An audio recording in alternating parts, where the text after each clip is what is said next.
Hello, hello children, how are you all? Let us start the last class of the Excel application, revision of Excel. So in this class, we will see whatever we have completed in the previous class. It will be a sure recap of all the topics almost which we have completed. So in this last slide, we are going to see what is Excel, a worksheet, columns, rows and sheets. As you all know, Excel is nothing but an application which is mainly meant for mathematical calculation. And this Excel application, as mentioned earlier, is a mathematical application which consists of lot of worksheets. And interface, whatever we have seen, is divided into rows and columns. Each worksheet consists of many sheets. So that's what this slide is showing actually. Excel is the most powerful tool which is mainly used for the mathematical calculation to do various types of calculations which are arranged in the form of rows and columns. And also we got a special feature where we have option for creating the charts and the graphs. The data which we are entering the Excel can be made in the form of a graph or a chart. Next we have learned what are functions and formulas, formatting features, auto calculation, auto facility, graph entries.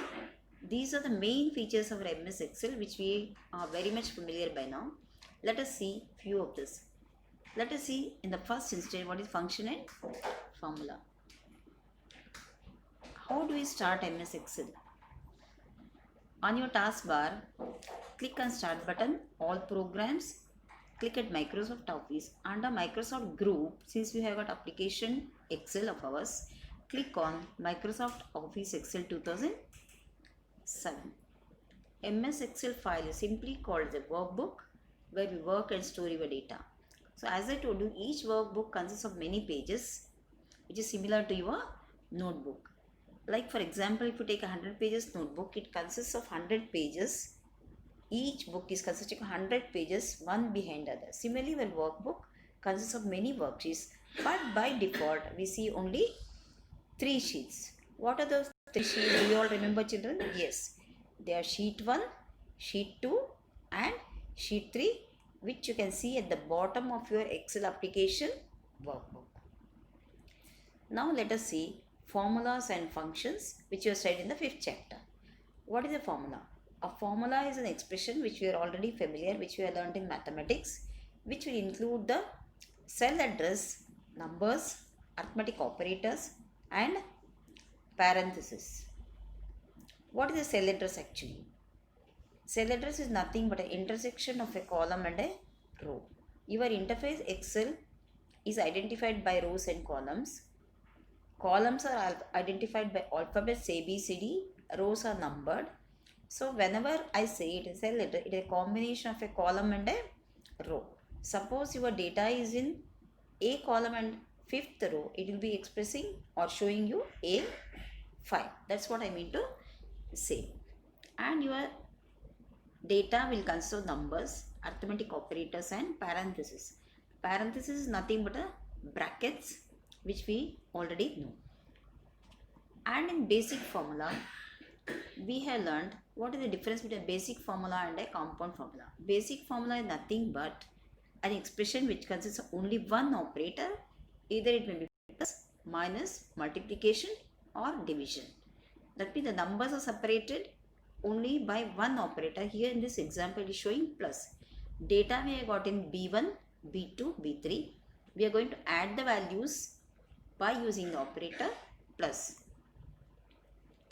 Now let us see what is a compound formula. When we need more than 2 operators, for example, when there is need for us to use plus, multiplication or any more operators, we call it as a compound formula. Now let us see what are functions. Just a minute back we just had a recap of a formula. Now let us see what are functions. Functions are nothing but a ready-made formula for you. So first we will see what is a sum function. We have already learned few functions in the previous classes. Let me start with the sum function, which is a function used to add the data. So what does it read actually? Carefully observe. It's reading is equal to SUM sum for totaling, and within the bracket you have to give the range of data. So here we have learned previously, hope you all remember, either it is a formula or a function, it has to always start with is equal to sign in Excel application. So here we have got the data in A1, A2, A3, A4 and A5. Now let us come to the next function, average function. Is equal to average A1 colon A5 inside the bracket. So you're all familiar, I think you are going to use only this type of bracket, not any other type of bracket which you see on the keyboard. Where do you have the data here for calculating the average? A1, A2, A3, A4 and A5. So see the spelling average, it should not be AVG, it should be AVERAGE. Average function is nothing but the mean function which you already have learned in the mathematics. So apart from using is equal to sum for the totaling of the range, we can also use a shortcut method which is nothing but an auto sum button. Where do we find this? This auto sum button, which shows the sigma mark, is present in the formula tab, which is used to do quick and easy method of adding the data. Let me show you the sigma tab for you. Hope you saw that in a fraction of a second. Now what is minimum function? Minimum function is nothing but which will show you the smallest value in the given range of data. This is equal to min bracket A1 colon A10. We have got the values from A1, that is 12, 5, 3, 12, 15, 20, 68, 54, 34 and 80. So since it is the smallest value, when you press the enter key, you will get the answer as 3 as the output. Isn't it so easy? Yes. Now let us see the next function, maximum function. Maximum function always the biggest value in the given range. Look at the data values over here, children. It is showing 6, 3, 34, 43, 65, 30. So what will be the answer for this function? Yes, it is 65, which is the biggest value in the given series. Now let us come to a very simple function, square root. SQRT. You have to type is equal to SQRT in the bracket 4. What are we doing here? We are calculating the square root of the number 4. It's nothing but a number 2. Power of a function. So here you have to just enter is equal to power in the bracket, the number which you want to find out the power raised to the power. So in the example we have got 4 at the base, 2 as the power. 4 is the number, that is base, 2 is the index. That means you are multiplying your number for 2 times, answer will be 16. Suppose it is 3 comma 2, it will be base as 3, power as 3. So the answer will be 3 into 3 into 3 will be 27. Next very simple function we are going to recap is integer function. This number at the word says integer, it will display the integer value of a given decimal number. So which is the decimal number here? 12.6. We have got a fractional part for the number, that is 0.6.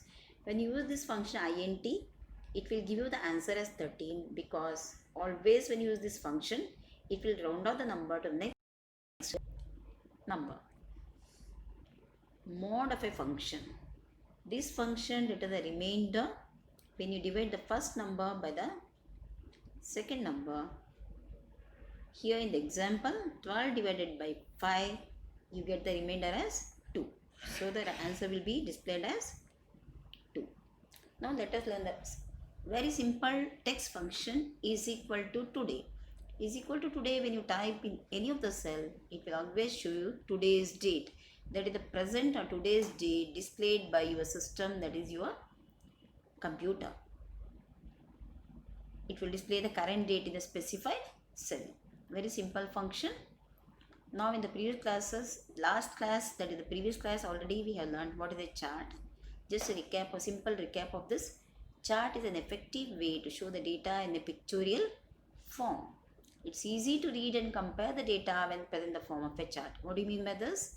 See, whenever you have got a certain amount of data, it's more easier for us to understand with the same data present in the form of a graph, whether it is a bar chart, column chart, line chart or a pie chart. So hope you all understood. So please revise everything of Excel which you have learned so far in the previous classes. So in the next session onwards, starting with a new topic. Till then, goodbye, all the best, stay safe. Thank you, children.